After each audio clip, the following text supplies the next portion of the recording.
தமிழ் சகோதர சகோதரிகள், பாரத தேசத்தில் ஒரு மிக முக்கியமான திருவிழா தீபாவளி திருவிழா. இந்த இனிய தீபாவளி திருநாளில் தீபாவளி கொண்டாடுகின்ற அனைத்து சகோதர சகோதரிகளுக்கும், பெரியவர்கள், தாய்மார்கள் அனைவருக்கும் கூட என்னுடைய உள்ளம் கனிந்த, இதயம் கனிந்த தீபாவளி நல்வாழ்த்துக்களை உங்கள் மூலியம் தெரிவித்துக் கொள்கின்றேன்.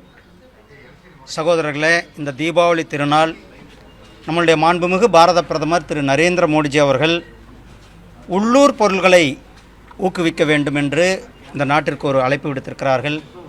இந்த தீபாவளி அதுவுமா நாம் அனைவரும் கூட உள்ளூரில் தயாரிக்கப்பட்ட பொருள்களை, சுதேசி பொருள்களை பயன்படுத்தி இந்த தீபாவளி கொண்டாட வேண்டும். அதோடு மட்டுமல்ல, நம்மளுடைய உள்ளூர் கலைஞர்கள் அவர்களுடைய வாழ்வு மேம்படுவதற்காக நாம் உள்ளூர் பொருள்களை பயன்படுத்தப்பட வேண்டும் என்பது. அதனால தான் உங்களுக்கு தெரியும், அக்டோபர் 2ஆம் தேதி அன்றைக்கி ஒவ்வொரு வருஷமும் கூட நான் காதியில் போய் துணி வாங்கி ஒரு விழிப்புணர்வாக மக்களுக்கு, இது நான் இன்றைக்கி போட்டிருக்கிற சட்டை கூட அதே காதியில் வாங்கின சட்டை. லோக்கல் ஐனாவரத்தில் ஒரு சாதாரண டெய்லர் தைச்சி கொடுத்துருக்கின்ற இந்த சட்டை. என்னுடைய வேஷ்டி அதே போல் நம்மளுடைய காதி கிராஃப்டில் வாங்கின வேஷ்டி. எங்களுடைய குடும்பத்தில் எல்லாரும் கூட, நம்மளுடைய பாரதிய ஜனதா கட்சி அனைவரும் கூட, நாம் அனைவரும் உள்ளூர் பொருள்களை பயன்படுத்துவதன் மூலம் நம்மளுடைய உள்ளூர் கலைஞர்கள் அவர்கள் வாழ்வில் ஒரு தீபாவளி, உற்சாகமான தீபாவளி ஏற்படுத்தும். நம்ம கைத்தறி நெசவாளர்களாகட்டும், அல்லது மண்பாண்டம் செய்கின்ற, அகல் விளக்கு செய்கின்ற மண்பாண்ட தொழிலாளர்களாகட்டும், அல்லது சிவகாசியில் தயாரிக்கப்படுகின்ற பட்டாசுகள், நம்ம பார்த்தோம் கொஞ்சம் நேரத்துக்கு முன்னாடி கிரீன் பட்டாசு என்று சொல்லக்கூடிய பசுமை பட்டாசை நாம் பயன்படுத்தணும். அதுவும் சிவகாசியில் இருந்து வாங்கின பட்டாசை நாம் பயன்படுத்தி இருக்கிறோம்.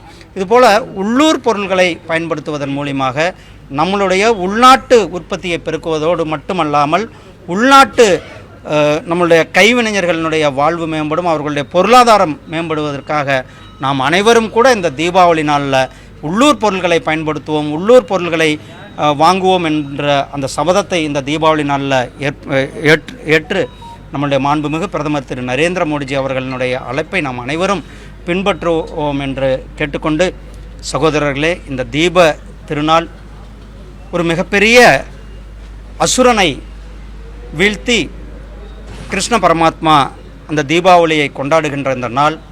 அதே போல் வருகிற தேர்தலில் திமுக என்கின்ற அந்த அரக்கனை, திமுக என்ற அந்த அசுரனை நம்மளுடைய தமிழக மக்கள் இந்த தீபாவளி வருகின்ற தேர்தலில் அவர்களை வீட்டுக்கு அனுப்புவார்கள். நாம் வர்ற தீபாவளியில் இந்த உறுதியேற்று தமிழக மக்களுக்கு ஒரு மிகப்பெரிய ஒரு வெளிச்சத்தை ஏப்ரல் மாதம் நாம் கொடுப்போம் என்ற அந்த சங்கல்பத்தையும் நாம் செய்து கொள்வோம். சகோதரர்களே, ஒவ்வொரு வருடமும் கூட நாம் தமிழக முதலமைச்சருக்கு வேண்டுகோள் வைப்பது, இந்து பண்டிகைகளுக்கு நீங்கள் ஏன் வாழ்த்து கூறவில்லை என்பது தான். இந்த வருஷமும் கூட அதே தான் நான் பார்த்தேன். இன்னும் வரலும் அவர் வாழ்த்து சொல்லலை. அவர் திமுகவினுடைய தலைவராக எப்படி வேணுனாலும் இருக்கலாம், அதை பற்றி நமக்கு கவலை இல்லை.